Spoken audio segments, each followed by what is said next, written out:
I'm sorry. I didn't like your notes. And since I'm the one who compiles our notes into something resembling coherence, I cut quite a bit of yours. That's a lie.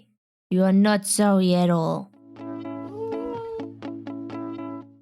Welcome to another episode of Tea and Toffees. Hello, I'm Neitshayd, who doesn't understand human emotions. And hi, I'm Cecilia, who can mostly empathize with human emotions, but sometimes also doesn't get it. We're talking about Violet Evergarden this week. Not an anime original. Violet Evergarden is based on a Japanese light novel series. Light novels are generally targeted to younger audiences, comparable to YA novels in Western countries.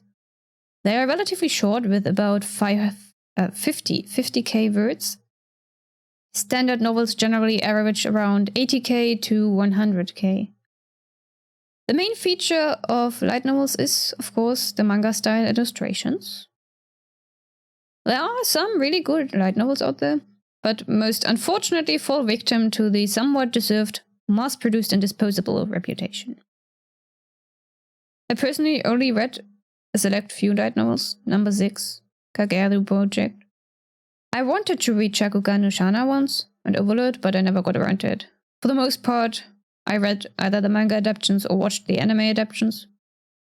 The list is way too long and irrelevant for this podcast. But side note, Kageru Project is not a light novel original, which is interesting. Usually it's like if there's a light novel, the light novel is the original. Kageru Project, however, started as a series of Vocaloid songs, for whose releases I was there, by the way. I was present when that happened. And it evolved from there. It's a bit complicated if you want to get into it nowadays because of the multiple timelines, and the anime definitely is not the first medium to consume. Don't watch the anime first. You have the songs, light novels, the manga. They all run sort of parallel to each other, but also do not. It's complicated, and Cecilia has no clue what I'm talking about. Yeah, I really don't know. So let's get back on track. Have you read any light novels, Cecilia? I have read one light novel, and I know that it's a hot take, at least overseas. In Japan, it's really popular, you know?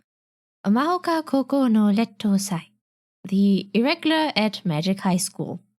And my Japanese vocabulary is very limited, but through this series, the word maho got added to said vocabulary, which I like because it's the word for magic, and I love magic, and I would want my witch powers back so that I have magic again. And yeah, it's the first word in the anime. But the way you've written it down in your notes, wouldn't it be a long O at the end? Maho? Yeah, kind of. My pronunciation is never the best. You specifically wrote it that way.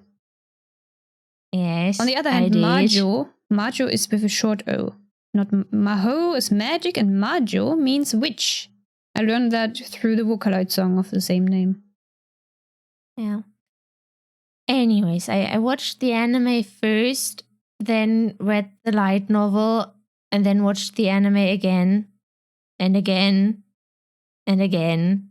And I'm looking forward to the 3rd season. There's also a sequel to the light novel. I have read the first 2 volumes and didn't continue after that. I could talk about this for an entire episode, but Neitshayd doesn't want me to, so I will stop here. In this episode is about Violet Evergarden anyways. You might convince me to make an episode about it. Maybe. I am reluctant right now. Either way, we will see. Neither Cecilia nor I have read the Violet Evergarden light novels, so we cannot make direct comparisons. And I haven't done any research into the light novel, unlike Neitshayd, so take it away. The light novel has 2 main volumes, a 3rd titled Gaiden and a 4th called Ever After.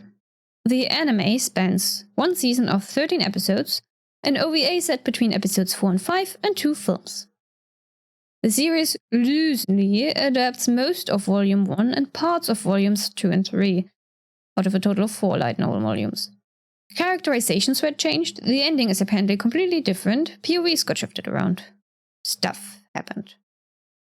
Violet Evergarden, Eternity and the Auto Memory Doll, the first film, adapts the second chapter of Volume 3. Violet Evergarden the movie is an anime original story, for the most part. From what I have read online, not only does the plot differ, scenes and clients were switched around to make for a more coherent storyline, but first and foremost, Violet herself is quite different in the anime compared to her light novel counterpart. In the novel, first of all, she stayed with the Evergarden family for a considerably longer time period, which not only makes her older, but also gives her a different educational background. And she is also still a ruthless killer with no mercy for her enemies. Apparently even has a giant battle axe tucked away somewhere. Hilda, Hilda. Yes, exactly. The light novel is also apparently told from the view of the clients, rather than Violet herself, which means that every chapter we get a description of how beautiful this girl is. Wow. That's quite some interesting differences, you know? I was actually wondering about the thing with the Evergardens. It's like, we get to learn in the anime that she is given into the care of the Evergardens. But we never see her spending time with them, as if she just gets a room there to stay in. And knowing this, I would have loved to see a short montage of her stay there or something like that. Like give us something. It didn't need to be a long scene or something, and it would have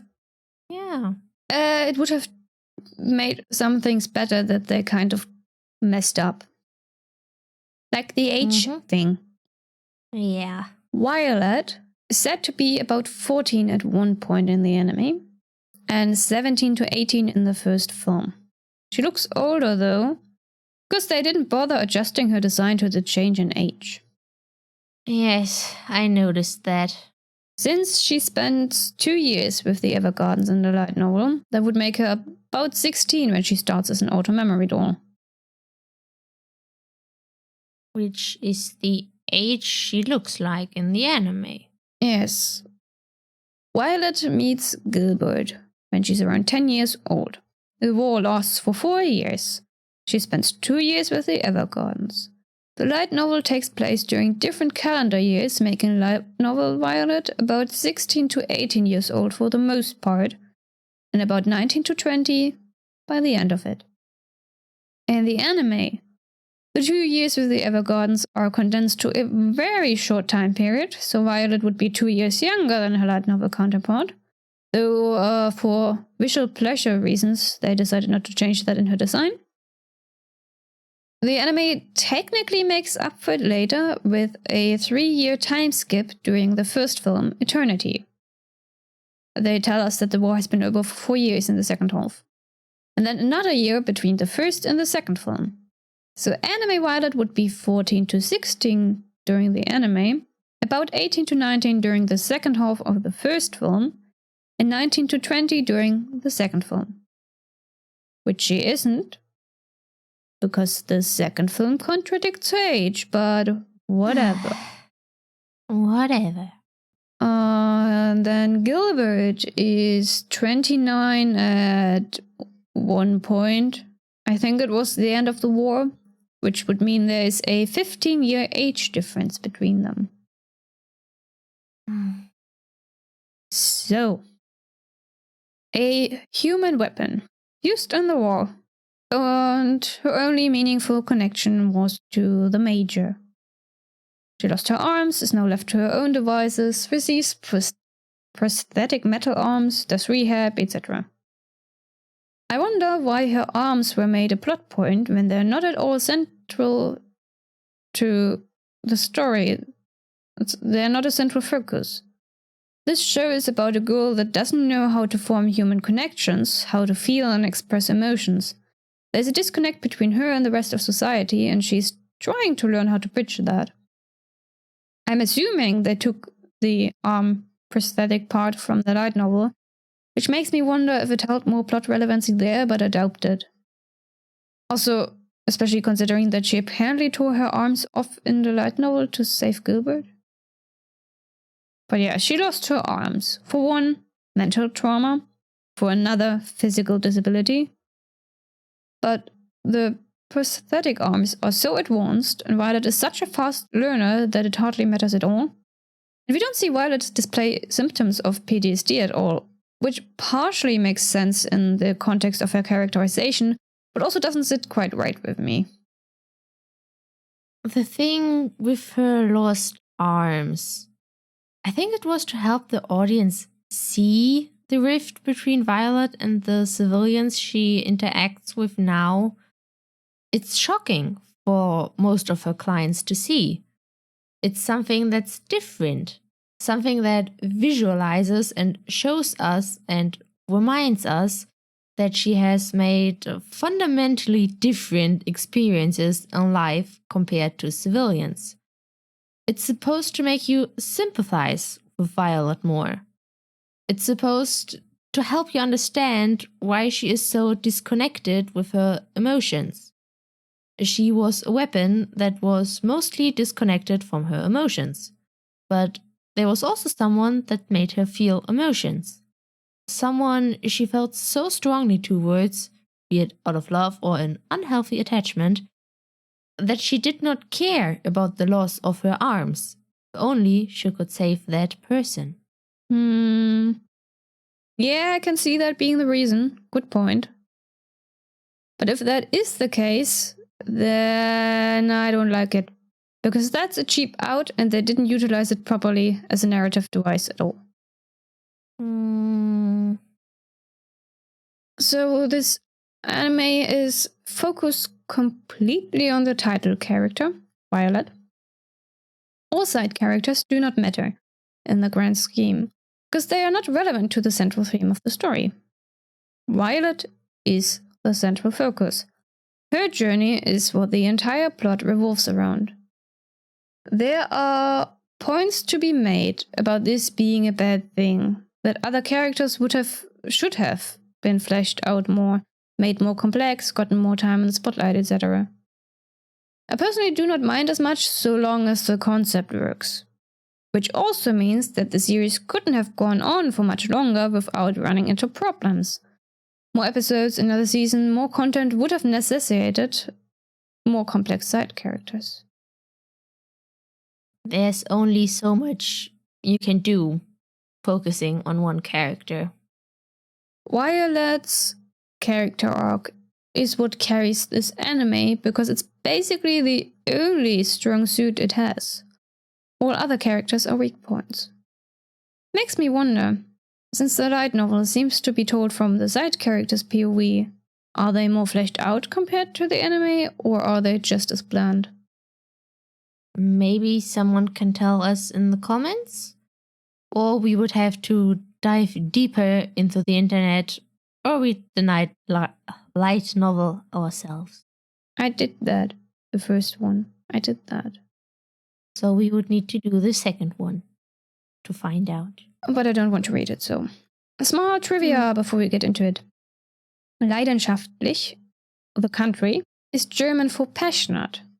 It's a fun word because if you cut it in half, the letter half, if you cut the letter half, then you get Leiden, which is the capital of Leidenschaftlich. And Leiden means suffering, which is where the word comes from incidentally. So the German word for passionate was derived from the German word for suffering. There's also machtig, which comes from mächtig, powerful. So, very interesting. Yeah, very interesting. And I have another interesting trivia and tidbit. Leiden is also a city in the rest of the Netherlands. It's been a university city since 1575, And it's one of Europe's most prominent centers of science, which also led to the city gaining the moniker the City of Discoveries.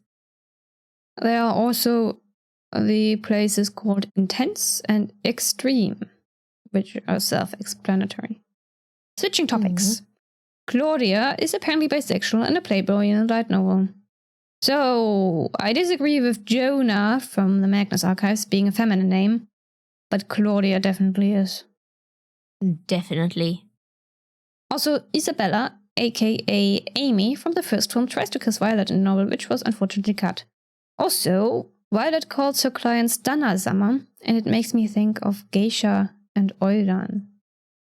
And makes me think of the anime My Happy Marriage. Which I did not watch, nor did I read the manga. I did both. Another tidbit, the Netflix subtitles call Gilbert's brother Diethard, but I'm clearly hearing Dietfried every time, and the wiki also says Dietfried. Yeah, I wonder why Netflix decided on those subtitles. I just don't see a reason why they should want to change his name. Netflix also decided to call Tanuki and Pompoko raccoons, when that is entirely the wrong species. They are not raccoons. We cannot trust in Netflix subtitles 100%. Indeed. Sad. Unfortunately, you also sometimes cannot trust the dubbed version, as seen with Kiki's delivery service. Yeah. So, the anime. Anime are a bit hard for me, truth be told, because I do rarely like the dubbed versions. Sometimes, but it is very rare. And I don't speak Japanese, so I have to go for subtitles. But I can't just concentrate on one thing. So what am I to do? Drawing or doing other things while watching makes me miss important subtitles. Listening to something else while watching would take from the audio experience, music especially. And fiddling with puzzles can only entertain me for so long and also takes my eyes off the screen. I did actually draw some of our backgrounds, like the one you can see right now, while watching Violet Evergarden. But I was only able to do so because I've already watched it before and I knew what was going on. It's hard. It's hard. I have the same problem now. It worsened a lot recently. A year ago, I could sit down and watch an hour or two of anime, original Japanese audio, reading the subtitles. Now I can't do that anymore, or it's really hard and takes a bit of effort. It's better if I haven't already seen the media in question, but I still find myself restless. Like, thinking about it. I think it got worse while watching Chinese dramas. I think that's where it started, and it just never really stopped afterwards. In that time where I just watched Chinese dramas. Not because of the Chinese dramas, though. Because of it's just the time period you started doing that. This time period I started doing that because in that time period there was a lot of like listening to original audio and reading subtitles. So maybe I'm now more used to it and it needs less concentration to. But you said it's harder to do now.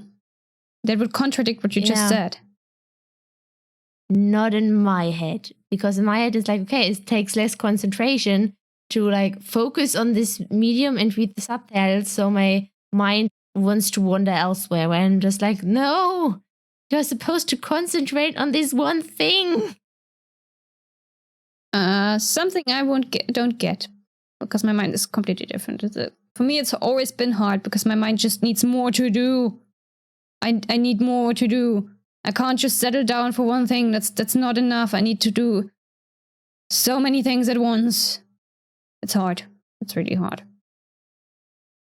Makes recording these episodes also hard, especially, it's fine when I talk, but it gets harder when I listen to your notes. Just because I always want to do several stuff, but it's Anyway, anime. It takes a bit for the plot of Violet Evergarden to set itself up. Like, the first 2 episodes are a bit, I don't know. Rewatching the series, I only really got into it from episode 3 onwards. But then episode 4 happened, which was not better than the first 2. Also, don't worry about it. I don't understand Iris either. She behaves more like a teenager than an adult. The teenager that we later meet is more mature than the actual adult, which why? Because something else I noticed while watching this. I think the music, while beautiful, is a little bit too much at times. The music producer from the Magnus Archives once said that good music is invisible, and you'd notice its absence, but you're not paying attention to it if it's there. If it's noticeable, then it's too much. And here I disagree, but only a bit. I think the music is amazing. The combination with the beautiful animation is very good. And they convey so much with the music and animation alone. Like, Violet Evergarden is an anime with few words and all the more emotion. Well, I didn't say the music itself was bad in any way, or that it didn't convey its meaning. It's just not integrated properly. I agree that it can feel like it's a bit too much at times, but that's on purpose. It's supposed to overwhelm you and be too much. In the instances where I noticed it, you always had a scene full with heavy and powerful emotions, where the emotions were overwhelming and too much. And the music reflects exactly that. Too much. No. I noticed it in several instances outside of those scenes. Otherwise, I wouldn't have minded.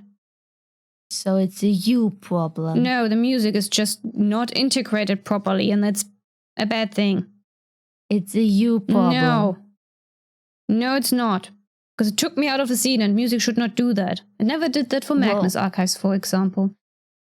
Or Death Parade. It didn't do that for me. Then you are deaf. No, I'm not. So maybe you are just oversensitive. Going back to characters. I already mentioned this, but somehow the 14-year-old princess is more mature than the adult memory doll colleagues. More than, it's not even Iris alone, the other one as well. I don't know her name. Either way, also funny in that story, we've got 2 dolls from the same company writing to each other. And not only auto memory dolls or dolls. A princess is just as much of a doll. We see the person becoming a doll when she gets dragged out of bed and dolled up. I don't like that analogy. Because that's not what life as a princess is about. Royalty is not about being doll-like. It's about being refined and elegant and conforming to very high standards, which includes an intensive education in managing state and or household affairs as well. Either way, it's being perfect like a doll. No. A doll is there. Yes. A doll sits there and is pretty and you can play with it. A doll does not manage entire state affairs. Well, usually that is also the job of a queen and a king and not the princess. The princess is very much there to sit there and look pretty. But she's a princess because she's going to become queen. That's the title of a princess. And a princess has to learn all these yes, she has how to manage all these affairs. And if it's never about being doll-like. That's not what a princess is about. In a public setting, she has to find a good balance because they don't want her to say the wrong thing accidentally. Yeah, and that has nothing to do with being a doll. Oh yes, I think so. I think it does. No. No. Yes. No. Yes. Either way, the story of the princess and her fiancé is oddly sweet if you forget for a moment that she's only 14 and he's 24. I suppose that's royalty for you, and But I am told it's a rather significant age difference among humans. And I have observed 14-year-olds generally definitely not being as mature and responsible as princesses. A 14-year-old marrying a 24-year-old. It's indeed a huge age difference, which could be detrimental to a possible marriage. It all depends on the two individuals involved. Like you said, the princess is already very mature for her age, which helps. And age doesn't have to be a hindrance. You don't need to be in love with them. If you can find something to love about them, compromise, and if both put in a bit of effort, then it can work. Being in love and something, let me try that again. Being in love and loving someone is not the same, which most people sadly don't seem to understand the difference. Just like people always seem to get don't always seem to get the difference between the tags for a platonic and a romantic relationship. It's not that hard. No. Tags are there for a reason. They're not hard to understand.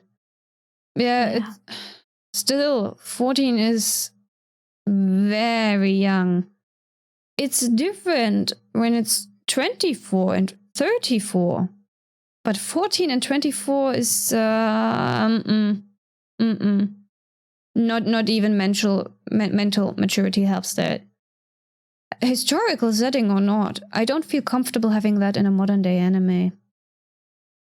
Yes, I feel the same. That's why I said that age doesn't have to be a hindrance, because when you look at 14 and 24, it still very much can be a huge hindrance.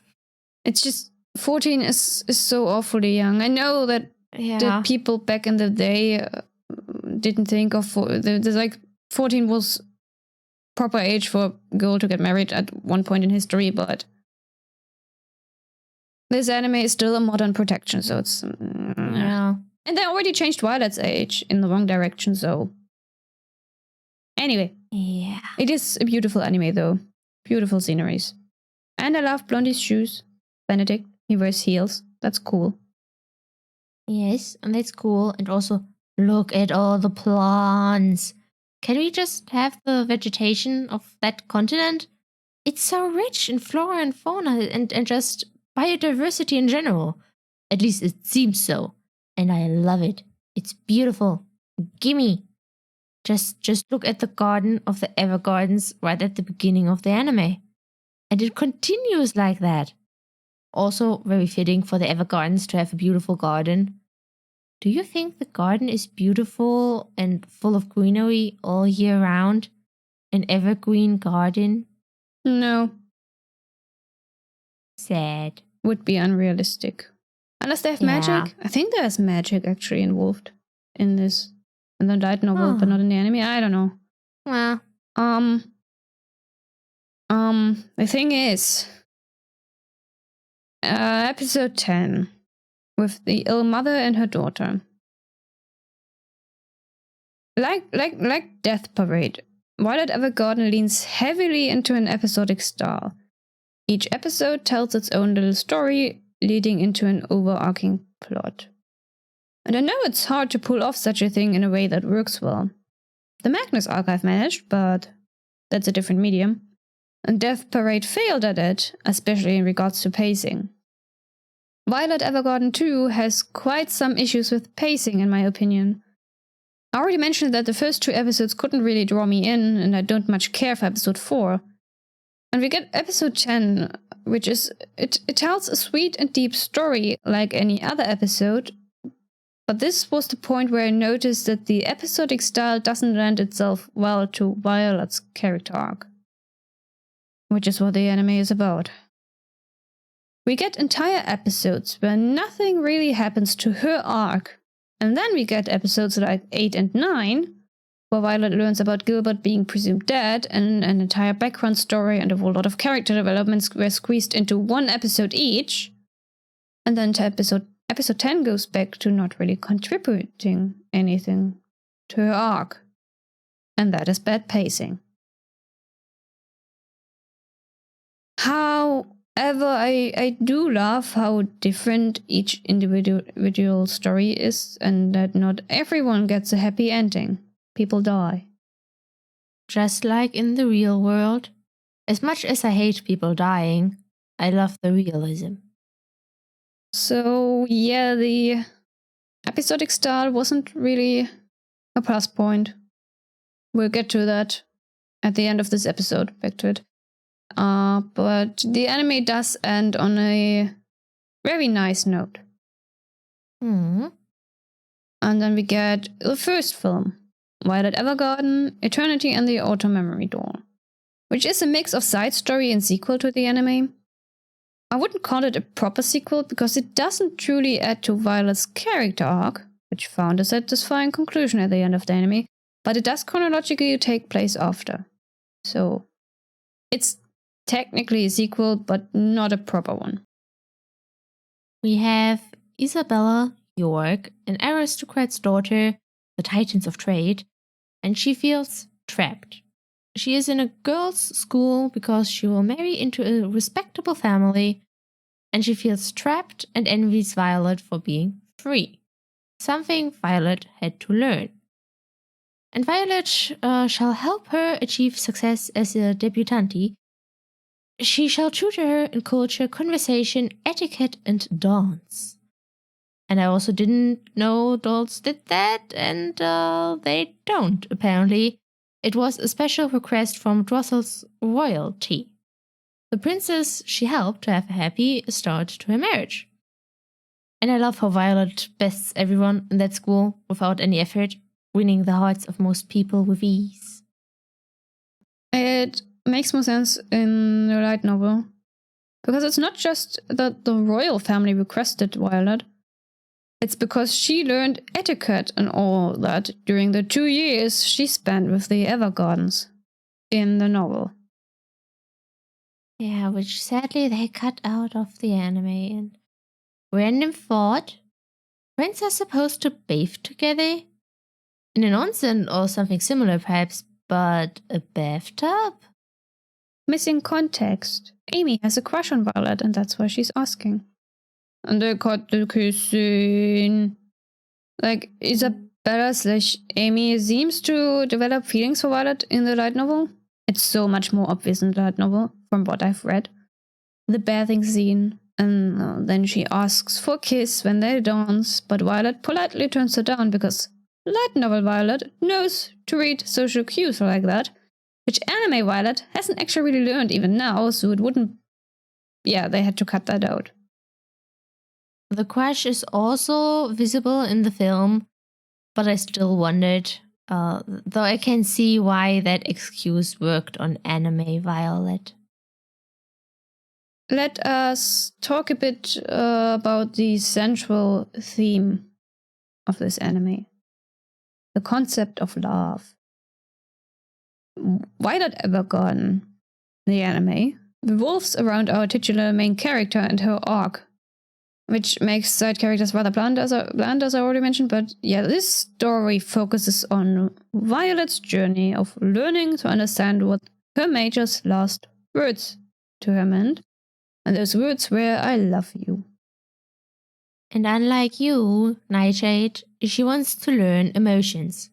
She actively makes the decision to want to understand. She wants to learn what "I love you" means.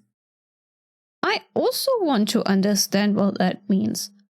But for me, understanding doesn't equate to empathizing and actually experiencing those emotions.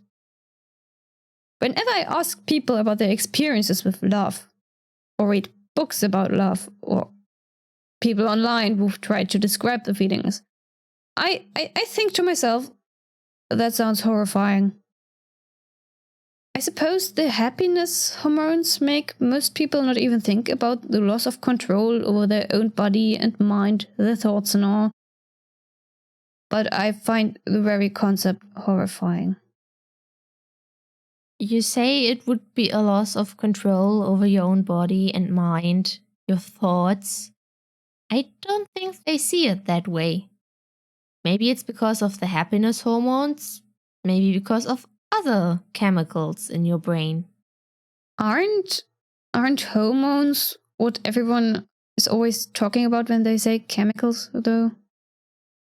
Yes, but don't we know better than these people? That's precisely why I'm asking you, because it's hormones. The chemicals are hormones in your brain. Moving on. I think they don't perceive it as a loss. Or maybe they do, but there's something more important to be gained from them, for them.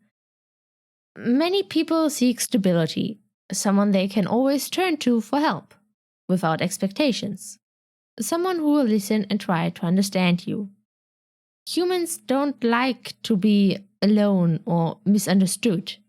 With people they love and who love them in return, they gain a certain amount of security. It's a primal instinct. Seek out a group that you can rely on for survival. Yeah, but that's more platonic love and selfishness. Platonic love doesn't seem to me to be as invasive and controlling as romantic or sexual love. Well, I've never been in love, so what do I know? Pity. But yes, this story is based on the idea of love, a concept I do not fully understand. The love between a major and his not a tool soldier, the love between brother and sister, the love between childhood sweethearts, the love between parent and child. Now, the thing is, I didn't have this problem with Good Omens, and I kept wondering about it. But thinking about it, the difference between Good Omens and Violet Evergarden is in Violet Evergarden, they give us these characters and they expect us to know that they are in love and why they are in love. Of course, a parent would love its child deeply and unconditionally. Of course, the soldier loved his childhood friend. It's all based on fundamental human interactions and emotions, and I don't understand this, cannot identify myself with any of these characters. Good Omens, on the other hand, never actually tells us that Aziraphale and Crowley are in love for 12 episodes. They just show us, not with words, not with overly romantic gestures, but with subtle interactions and body language between two non-humans that have lived among humans for so very long. And that I saw and understood, even without being able to fully relate. So you picked up on the subtext. You used your observational skills to come to a logical conclusion. We know that not everyone picked up on the subtext. I know you generally don't pick up on the subtext. I meant the comments you read online, because I didn't fail that badly. True. So clearly, some people struggle with what was easy to understand for you. Some people are not as rational and more emotional. They don't look. They know. They relate. They empathize. Yeah, but it's not. Look, in Good Omens, they show us these two beings in love with each other. In Violet Evergarden, except for the protagonist, they tell us that these characters love each other. They assume that's enough to hook the viewer because surely they can relate, which I can't. It's show don't tell for a reason. I also have never fallen in love, so I don't know what that feels like, but I can still empathize with these characters and I just know. I imagine it being a safe place, which is good, but you would also let go completely, which there comes the loss of control you mentioned earlier. So I don't know in the end. I can't say more on that topic at the moment. I'm sorry. How disappointing. But you should at least Or maybe not the romantic ones, but like mother and child, siblings. Shouldn't that be something you can relate to as a human? Yes. Yeah, so That see, too. you have the standard ingrained human thingy that makes you be able to empathize with that shit. I don't have that. So you need to show me, not tell me, to make it good. And Good Omens does that. Then just watch a different show. I mean, we did talk about Good Omens. Yes, we did. It was a good 2 episodes. Yes, it was. I have a confession to make. I'm writing a fan fiction and it's tagged Falling in Love. I'm looking forward to reading it. It's an experiment. All my other works feature mostly aromantic and definitely asexual people, but I can't do that with this one because it wouldn't feel authentic to the original work. It's done, May. We'll see how it goes. I'm really looking forward to the comments. I'm not publishing it on AO3 yet because I've decided, going forward, I'm going to take my time finishing my fanfiction projects before publishing them, so that my current ongoing work in progress will remain the only work in progress that might never be finished or take 10 plus years to be completed. I've got the plot, I've got the itch to write, but whenever I sit down to continue this specific one, all my motivation and creativity leaves me. The POV character is just hard to write. That too. Yeah, that's true. I mean, it took me over 500k words published online to get to the thing that 90% of all fanfiction writers fall victim to sooner or later, but hey, it's 1 out of 10 works. It's fine. The other 5 or 6 projects I'm working on will only see the light of the internet if I manage to complete them. Didn't you publish another one recently? Oh yes. So it's 1 out of 11. Mm-hmm. That's good. Violet Evergarden, the movie. We do need to talk about it. I don't like this one. Me neither. The first scenes are almost entirely taken from the anime, like Anne and then Violet with her major. And also she quit when she was 18, but that doesn't fit the timeline. I don't think the adaptation cared much about the timeline. I noticed. And they put in way too many cameos from Violet's previous clients, and also the animation style seems slightly different. I noticed that with her mechanical hands. And Violet's eyes are inconsistent in size, like, what the F? They are a bit small sometimes, especially from wider shots, and then you compare that to close-up scenes where they are anime version large, and it's just... why? And I didn't notice any of that. You were probably too distracted by the beautiful scenery. Probably.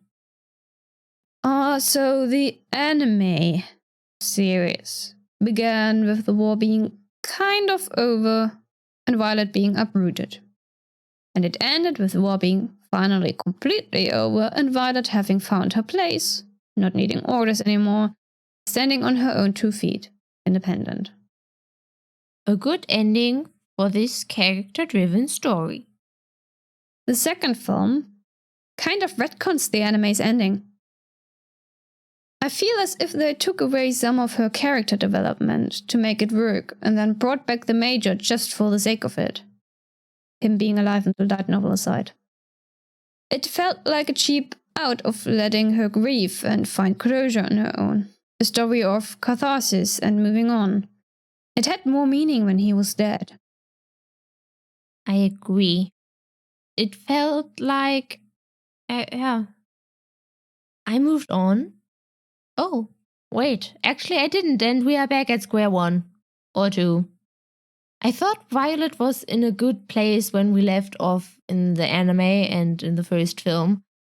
This feels like she's struggling again, and I don't know why. She seemed to be over it, having moved on. I know falling back can happen without any reason, but I don't know what it is exactly, but this seems unreasonable to me. Like they did it only so they could make more money with another film. The beauty of the anime was that people die, and those left behind have to learn to live with that. Anne's mother died. The playwright's daughter was dead. The soldier boy died. And Gilbert was supposedly dead. There was a powerful message, a lesson to be learned, and this film just undermines that message.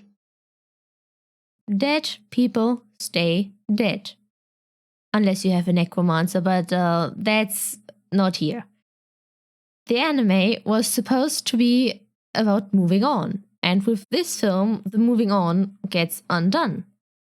It's fiction, so they can bring back characters just for the sake of it, but real life is not like that. Maybe you are lucky, but that's a miracle.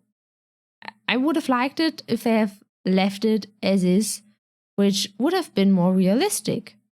And it also wouldn't have undone the character development. Why have a character-driven story if you undo it all at the end? Exactly. I also don't like that it had to be romantic love rather than familial love, and that it isn't. It's not because of the age gap that I don't like it, it's more because of the way the relationship is set up. I mean, yeah, the age gap is controversial. It's larger than the one between the princess and husband, although Violet is older, so there's that. If my understanding of human aging is correct, it's just not, yeah.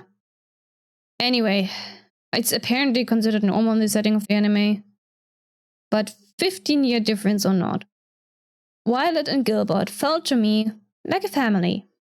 Whether that be father and daughter or brother and sister or whatever. They didn't feel like lovers. Their relationship is unquestionably romantic of nature in the light novel, while the anime at least leaves it a bit more ambiguous, but the undertones are still there. Violet and Gilbert is not a romantic relationship, in my opinion. She always looked towards him for guidance, for orders. He became her purpose for living. She was hyper-focused on him. Her journey after his death was good for her. She grew as a person, as an individual, while before she was an empty shell that would have done anything to please the major, who was like her son. A romantic relationship, a marriage, should be between partners. Two equals. Yes. Equal standing of both parties involved. Which is very much not the case for Violet and Gilbert. I can't speak for their relationship development in the novel, but on screen we don't see two people of equal standing. Since the major is dead in the anime and in the film, Violet's character development seemingly gets thrown out of the window. I personally interpret it as a father-daughter relationship, but I also like the idea of siblings that you mentioned earlier. Older brother and younger sister also works really well. Or mentor and mentee or whatever. Yeah. Considering that they haven't seen each other for at the very least 4 years, if not more, and how much Violet has changed during the time, Gilbert doesn't know the person she has become, and the reverse is true as well. Yes. Their interactions just made me sigh and want to scream at them at the same time. It's like, communicate! Learn more about each other and where the other person is standing in life right now. Gilbert wants to start over and not reconnect with his old life. He is still traumatized. Violet was never unhappy because of him. She still cherishes the memory of him. Just have an honest conversation with each other, for God's sake. If a conversation in person doesn't work because of Gilbert's trauma, then write letters or talk over the phone or something. But I'm glad Violet decided to return to the post office and doesn't force her presence on Gilbert. I think that is the right choice. he knows where to find her, should he ever be ready to open that part of his bag up. And then the ending destroyed even that. Yes, it did.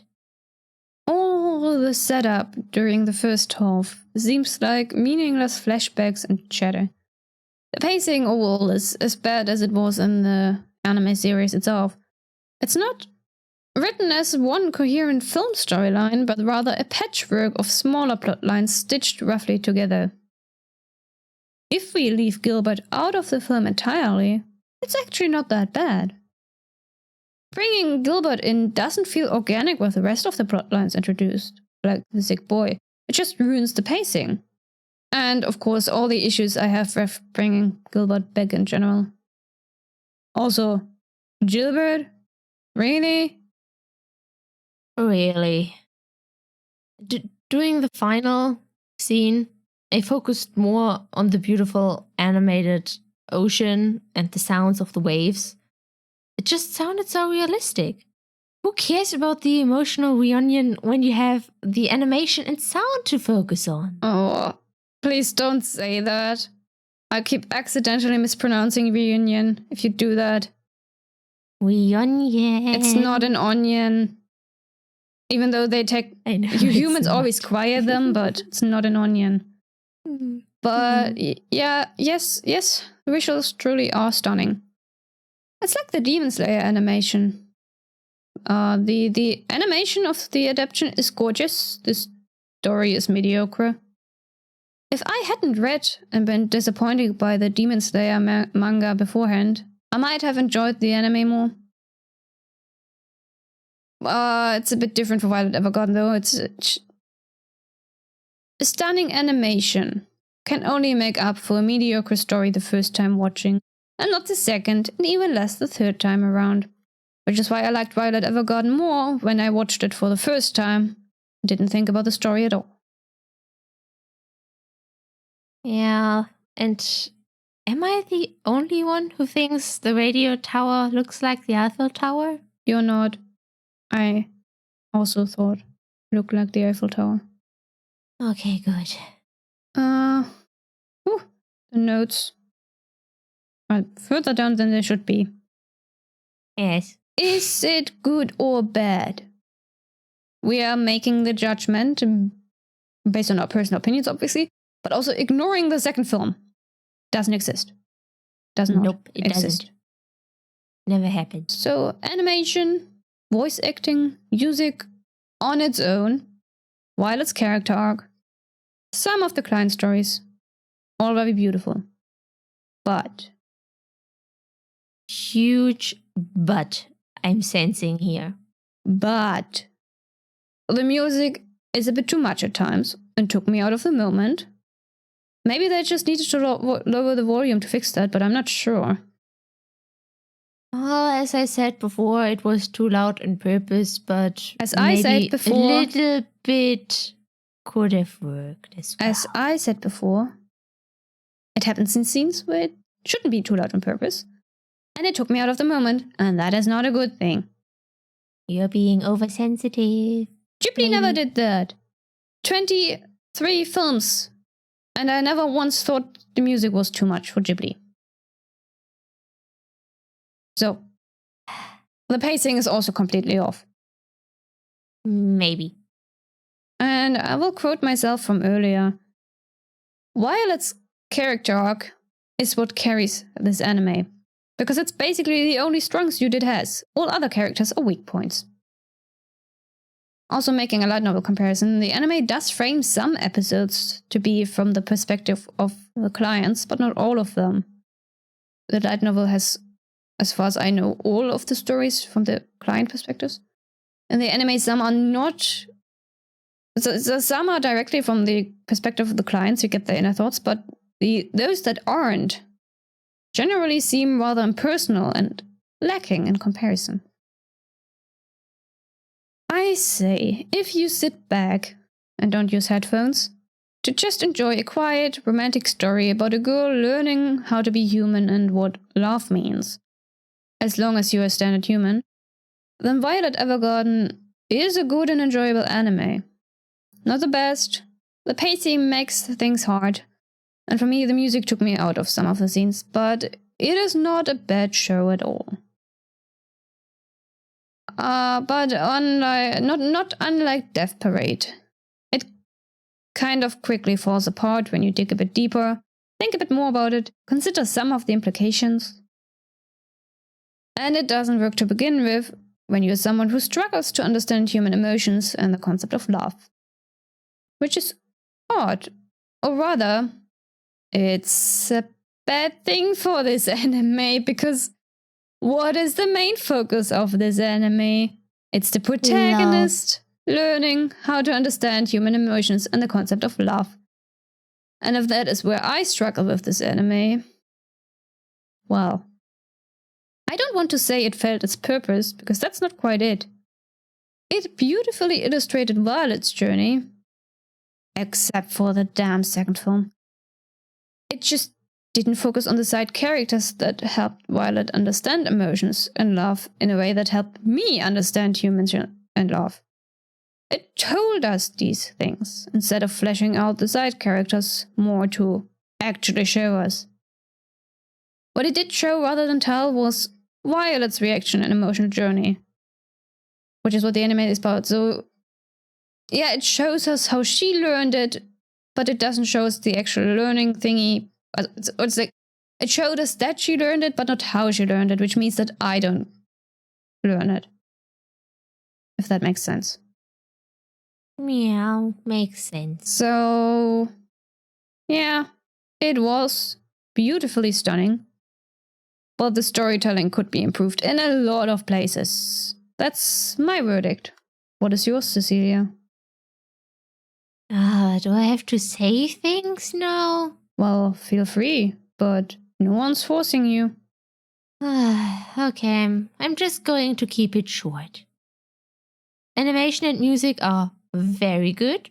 Strong suit of this anime. Storytelling, pacing, plot. There's room for improvement in that department. And as a human who doesn't struggle with the concept of love as much as Neitshayd does, it's good, but not a masterpiece. And so we have reached the end. As always, you can find us on Twitter, Spotify, and YouTube at Tea and Toffees. If you enjoyed this episode, then leave us a comment. Did the music take you out of the moment? What is your overall verdict? Good, bad, somewhere in the middle? And also like, subscribe, and hit the notification bell. We will see you all next time. Bye-bye. Bye.